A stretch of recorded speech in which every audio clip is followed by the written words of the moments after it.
মহিলা আমাদের মনোময় নেত্রী, সর্বজন শ্রদ্ধা ব্যক্তিত্ব, নারী ব্যক্তিত্ব, সকল নারী পটুয়াখালী জেলার জনাব সোয়া আক্তার চৌধুরী, উপস্থিত বিশিষ্ট নারী অতিথিবৃন্দ এবং কুষ্টি উপজেলার বিশিষ্ট রাজনৈতিক নেতৃবৃন্দ এবং নারী শিশু অধিকার ফোরামের সম্মানিত নেতা কর্মী বোনেরা, শিশুরা, বোনেরা, ভাইয়েরা যারা আছেন সকলকে আসসালামু আলাইকুম। আমি শুধু আজকে একটি কথা বলব যে বাংলাদেশ জাতীয়তাবাদী দল আগামী প্রধানমন্ত্রী জনাব তারেক রহমান, জনাব তারেক রহমান আগামী প্রধানমন্ত্রী। আজকাল আগামী কোথায় জাতীয়তাবাদী দল এই পর্যায়ে মনোনয়ন দিয়েছে। তিনি একবার মন্ত্রী হয়েছেন, সকল সদস্য মন্ত্রী। তিনি আবার মন্ত্রী হবেন এবং দেশের উন্নয়ন করবেন। তার উন্নয়নের কথা শেষ করা যাবে না। শিক্ষা ক্ষেত্রে, স্বাস্থ্য ক্ষেত্রে, নারীদের ক্ষেত্রে, পুরুষদের ক্ষেত্রে, সমাজ ক্ষেত্রে রাস্তাঘাট ব্রিজ, কামরার, মসজিদ, মাদ্রাসা তিনি সকল জায়গায় তার উন্নয়নের ছোঁয়া লেগেছে। সুতরাং বোনেরা, এখানে আমাদের বোনেরা বেশি, ভাইরা কম। আমরা মেয়েরা বক্তব্য করার সুযোগ পাই না। বিএনপির থেকে শুধু ভাইরাই বক্তব্য দিয়ে যায়, আর মেয়েদের থেকে আমাদেরকে কথা বলার সুযোগটাও পাই না এরকম একটা অবস্থা। তবু আমরা একজন ছোট পুরুষ যখন ছোট হয় তার পিছনে একজন বিশিষ্ট গুরু ব্যক্তি অভিযান থাকে। সে হচ্ছে আজকের প্রধান অতিথি জনাব সোয়া আক্তার চৌধুরী। তার সাথে আমি রাজনীতিতে এই ব্যক্তি, আমার রাজনৈতিক জীবন আমি ছাত্ররা থেকে রাজনীতি শুরু করেছি। আপনাদের কাছে থেকে আমি চাকরি ছেড়েছি রাজনীতির জন্য, এবং আমি জেলা মহিলা দলের সদস্য কমিটিতে 22 বছর সভাপতি, কেন্দ্রীয় মহিলা দলের সদস্য, রাজনীতির সভাপতি।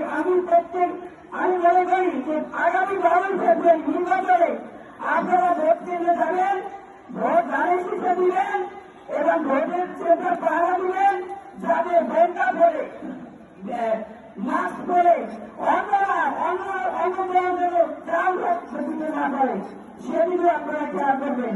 আরেকটি কথা না বলেই নয়, এই যে জামাত শুধু কুরকুর করে, হ্যাঁ, এই দেখেন সুবিধাবাদী একটি দল, কখনো আওয়ামী লীগের সাথে, কখনো বিএনপির সাথে যোগ পাবে, কখনো ওই দলের সাথে যোগ পাবে।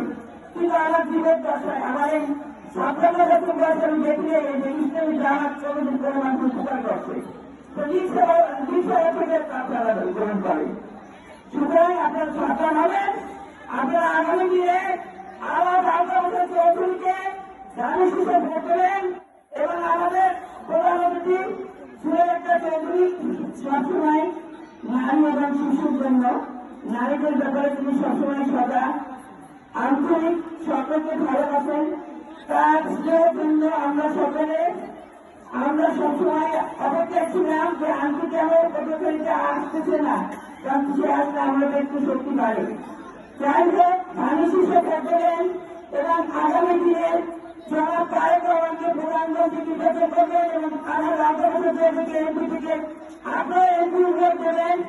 মন্ত্রী হওয়ার দায়িত্ব ওই জাতীয়তাবাদী দলের, তিনি জাতীয় নেতা আওতাবদের চৌধুরী, তিনি আন্তর্জাতিক নেতা, কারণ আন্তর্জাতিক পর্যায়ে তার লোক আছে।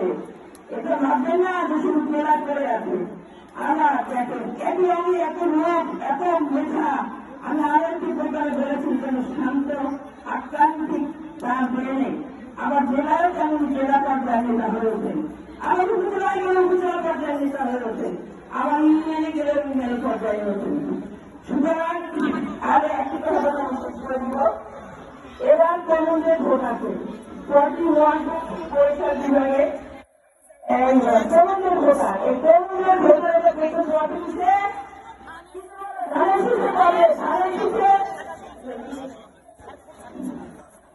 শীষে তরুণদের ভোটার পাবে। তরুণদের প্রথম ভোট ধানের শীষে, তরুণদের প্রথম ভোট ধানের শীষের পক্ষ। আমাদের মা বোনরা আপনারা 12 তারিখ বসুন্ধরা যাবেন, ভোট দেবেন, বসুন্ধরা উপস্থিত থাকবেন এবং ভোট পাওয়া সুস্থ। আমাদের ভাইরা যারা পিছনে আছে, পাশে আছে, এদিকে আরো অনেক রাজনীতিও আছে, আপনারা কিন্তু বসেই করে দেওয়ার পছন্দ চিন্তা করে বের হবে। সকলকে ধন্যবাদ দিয়ে আমার জিন্দাবাদ, জনাব তারেক রহমান জিন্দাবাদ, তুমি একটা সময় জিন্দাবাদ, স্বাধীনতার মহান ঘোষক শহীদ প্রেসিডেন্ট জিয়াউর রহমান অমর যখন খালেদা জিয়া প্রতিষ্ঠা তাদেরকে স্মরণ করে তিনি অতি শীঘ্র আমাদের মাঠ থেকে হারিয়ে গেছেন। সকলকে ধন্যবাদ। আসসালামু আলাইকুম।